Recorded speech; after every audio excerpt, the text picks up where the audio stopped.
పరలోక రాజ్యం అంటే ఏందది? దేవుని సంఘం. దేవుని రాజ్యం దేవుని సంఘంలో నెరవేరుతుంది. సో ఇక్కడి పరిస్థితులను బట్టి కలత చెందొద్దు. ఇక్కడవన్నీ మనకు అనుమతించబడేవన్నీ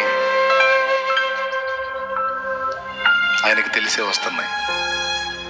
మనం శరీరం మాత్రమే, మన తల ఆయన, మనకు కావాల్సిన దాన్ని వెతికేది ఆయన, మన గురించి చింతించేది తలే, మన గురించి ఆలోచించేది తలే. ఆయనే ఆలోచిస్తాడు. యాకోబుకి ఏం కావాలో వెతికి చూశాడు, ఆలోచించి సిద్ధపరిచాడు. అబ్రహాంకి ఏం కావాలో సిద్ధపరిచాడు.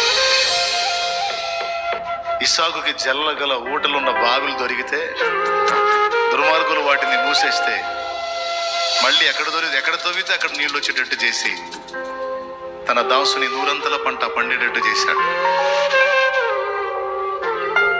యోసేపుని అనుక్షణం శోధనలు వేదనలు తరిమితే అటన్నిటి గుండా తీసుకెళ్లి చివరికి సింహాసనం ఎక్కించాడు. తరమబడ్డ మోషేని ఇశ్రాయేలు జనాంగానికి నాయకుడిగా నియమించాడు. గానుగు చాటున గోధుమలను దుళ్ళగొట్టుకుంటున్న భయస్థుడైన గిద్యోన్ని పరాక్రమశాలిగా చేసి గొప్ప జయ జీవితాన్ని ఇచ్చాడు.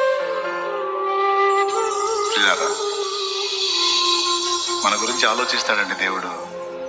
దొక్కటి నమ్మండి, మన గురించి ఆలోచిస్తాడు ఆయన. నీ గురించి నువ్వు కూడా కొన్నిసార్లు ఆలోచించుకో. నువ్వు నా అనుకున్న వాళ్ళు కూడా ఆలోచించరు, కానీ ఆయన ఆలోచిస్తాడు. చాలా సీరియస్గా ఆలోచిస్తాడు. నమ్మితే మనశ్శాంతిగా బ్రతుకుతావు.